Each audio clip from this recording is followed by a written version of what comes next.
Você achou estranho o título desse vídeo? Estranho, né? O que você vai ser quando morrer? Assista até o final que você vai entender o porquê desse questionamento. Chegando no final, não esqueça de curtir o vídeo, se inscreva no canal, dê aquele joinha e a gente vai se encontrando.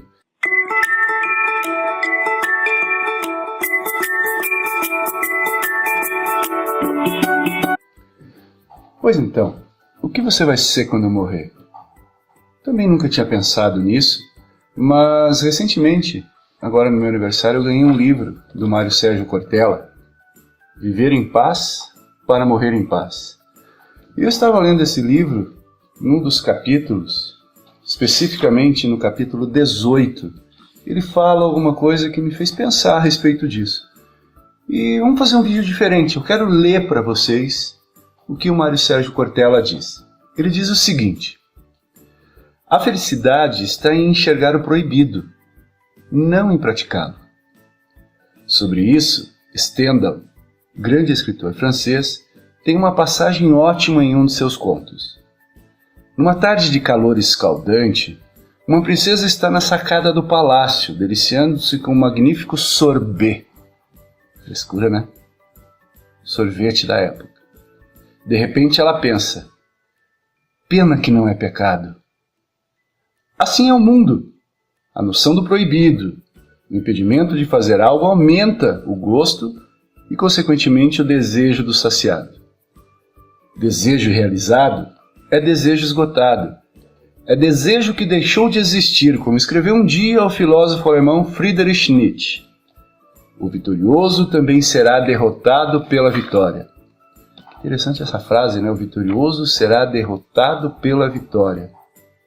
Porque, afinal de contas, quando você ganhou, o passo seguinte acabou. Continua Cortella. Falar em pecado é impossível sem falar em virtude. Mas o que é o pecado?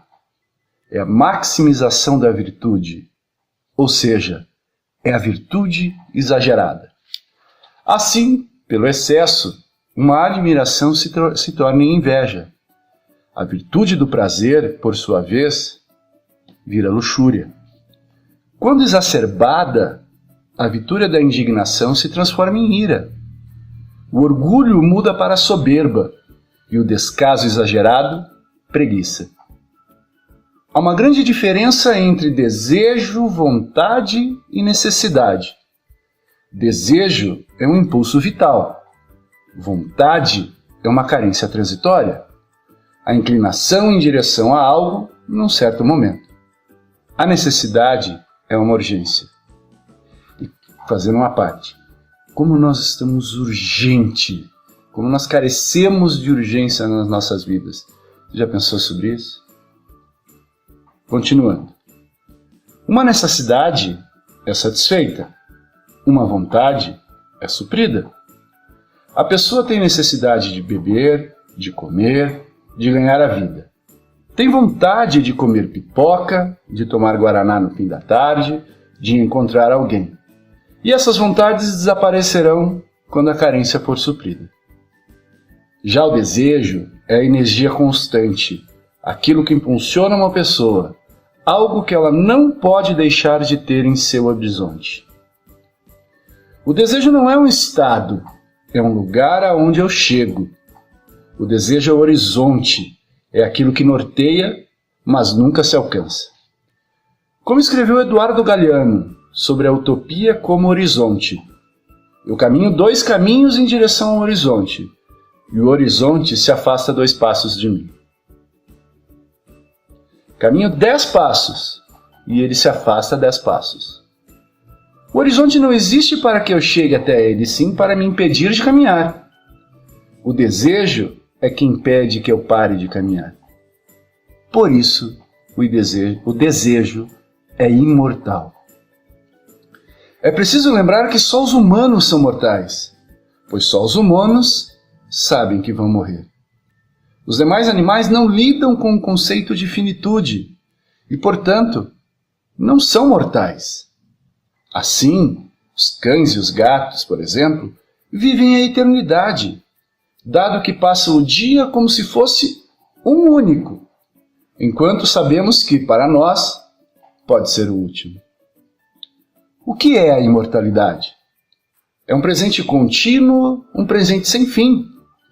Com exceção do homem, todo animal vive um presente eterno, sem preocupação com o futuro.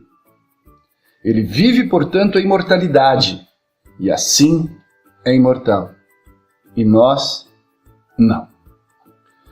Os humanos somos os únicos animais que têm noção do presente, passado e futuro. E também os únicos animais que possuem a capacidade, eu achei fantástico isso, os únicos animais que possuem a capacidade de se sentirem idiotas. Eu, Mário Sérgio Cortella, eu me incluo no lugar do Mário Sérgio também, tá? E eu acho que alguns de vocês que estão assistindo esse vídeo também irão se incluir. Posso me recordar de 3 anos atrás e pensar: como eu pude dizer uma asneira tão grande naquele momento? Não preciso voltar 3 anos não, posso voltar 3 horas. Assim, continua Mário Sérgio Cortella, ao me recordar disso, me sinto idiota àquela época até o presente momento. A noção do tempo anda de mãos dadas com os nossos desejos. Essa energia que nos conduz, que nos dirige aos nossos horizontes. Essa energia morre conosco na hora do descanso eterno. Por que essa expressão? Descansar do quê? Descansar do desejo incessante, pois o desejo da vida e viver cansa. Quem sou eu? O que eu quero? Como consigo o que me falta? Estou mesmo no caminho certo? Nós passamos o tempo todo em busca de respostas que estão sempre no horizonte. Um horizonte que jamais se atinge. E por isso, impede que eu deixe de caminhar, de procurar as minhas respostas. Só tira a própria vida aquele que perdeu o desejo, pois o desejo é o sinônimo da vida. Vida é vibração. Átomos vibram. Somos compostos de moléculas que são átomos em vibração. Átomos animados, sendo que ânima, em latim, quer dizer alma. Mas por que os átomos vibram? Eis uma pergunta que nem os melhores cientistas do mundo conseguiram dar uma resposta satisfatória até hoje. Mas eu tenho uma suspeita de origem filosófica. Átomos vibram porque eles não podem não vibrar. Fantástico! Em outras palavras, vibram porque têm a necessidade de vibrar. Note que a tríade desejo, vontade e necessidade não se separa. Vida é sempre desejo. Vida é sempre vontade. Vida é sempre necessidade. Assim, na morte, cessam-se desejos, vontades e necessidades. Se é assim, por que se fala em desejo imortal? Para responder isso, é preciso entender de onde vem a palavra morte. Morte no grego antigo está ligada ao termo letos, ou seja, a ideia de esquecer, ao esquecimento.